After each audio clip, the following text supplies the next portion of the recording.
Hello everyone, welcome to my YouTube channel. It's the C# programmer Zambia, and in this video we're going to be taking a look at for loops. Okay, so before we go ahead, just make sure to subscribe to my channel and hit the notification icon in order for you to receive instant notifications on my uploads. So with that being said, let's dive right into it.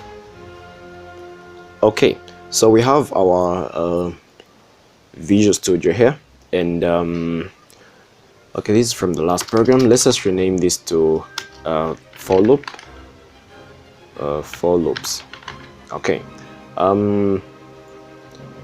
so in order for us to understand for loops, we're going to look at something that I'm going to show you.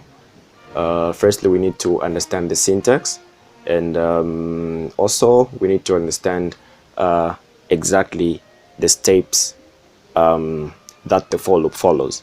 Okay, so the for loop, the syntax is right here. So it says for, init, condition, increment.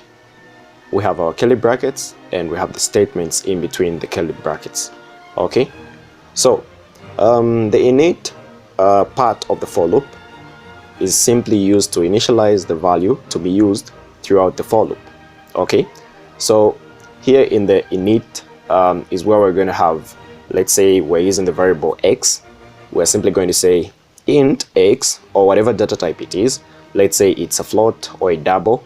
We're simply going to initialize it that way. So we simply say float x is equal to 0. Then the condition acts as the basis of whether the loop should run, stop, and continue.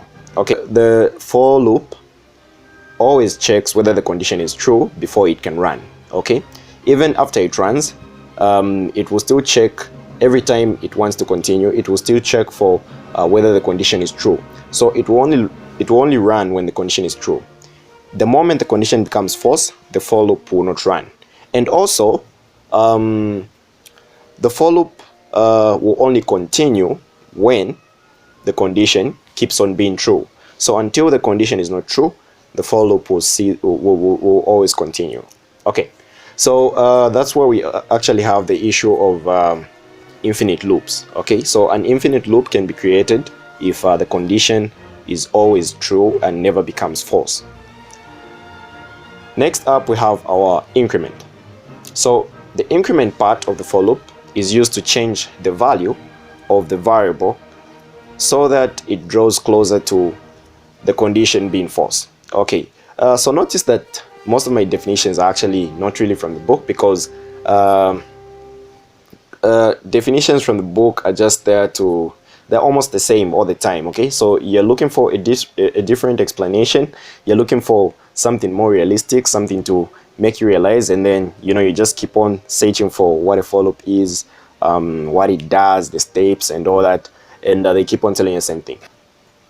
The statement part here, between the, so that falls into our block, is what the for loop should do when it runs. Okay, so inside here we can simply say, maybe we have say hello world. Okay, if our condition says the value of x is less than 10, and then the value of x is 0 in the init, and then the increment is we're increasing by 1, then the for loop is going to print out hello world 10 times. So so what I want is to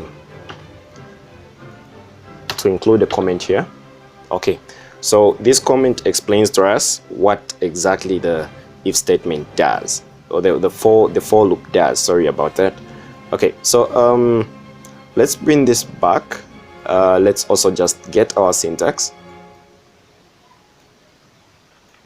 and actually we can just create an example here. Okay, so let's say for, okay, let's get practical. For, open bracket, close bracket, we can say int x is equal to 0, and we say x is less than 0, is less than 10, and then we can say x plus plus, or plus plus x. For the for loop, your pre-increment and post-increment will not really matter. Okay, so it just follows its own rules, and here are the rules. Okay, so let's just delete this so that we can view our comments and the for loop at the same time. Okay, so the init step is executed first. As you can see, it's the first one here and does not repeat. Okay, so the for loop just simply, it goes like, okay, x is equal to 0, I know that, and then it will just start working with the condition and the increment. Okay, so when the for loop gets the value of the control variable here, the next thing it does is that it evaluates the condition. Okay, so this is the step. So it evaluates, is the condition true? And if it's true, it's going to go directly and run. Okay, so, and the body of the loop is executed. The body is what we for here, if the condition is true. Okay, so this is the step we are at now. And after that, we're going to have our increased value of x. Okay, so if x is equal to 0 now, in the next step, it's going to be equal to 1. Okay, and thereafter, we're going to have the loop's body repeating itself. All right, so it's that easy to understand. Okay, you just need to know exactly the steps that the for loop follows. Okay, so it only stops when the condition is it becomes false, as we mentioned earlier. All right, so let's try this out. We say for int x is equal to 0, x is less than 10, and x plus plus. We can simply say we want to print out x. Okay, so let's say I want to print out x so that we can really get the definition from there. Okay, so we can simply say that's F5, and let's just wait for program to run.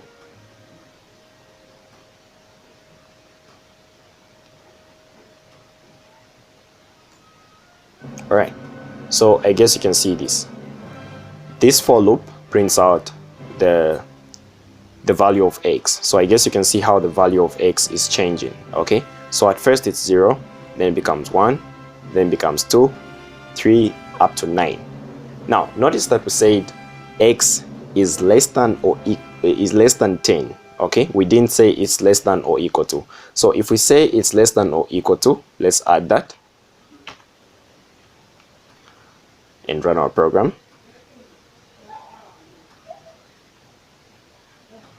We are going to notice that the 10 will now be included. Okay, so we are simply counting from 0. Now let's get more practical here. Let's say we want to make a program which hacks NASA. Okay, so we're simply going to say hacking NASA plus x plus the percentage variable, the percentage symbol, sorry. Yeah, exactly like that. And here we're simply going to say hacking NASA. All right, NASA, yeah, something like that. Hacking NASA with a space there, or let's say with something like that. Okay, then here we want our percentage to be, going up to 100. So we want it to be like that. And let's try to run our program.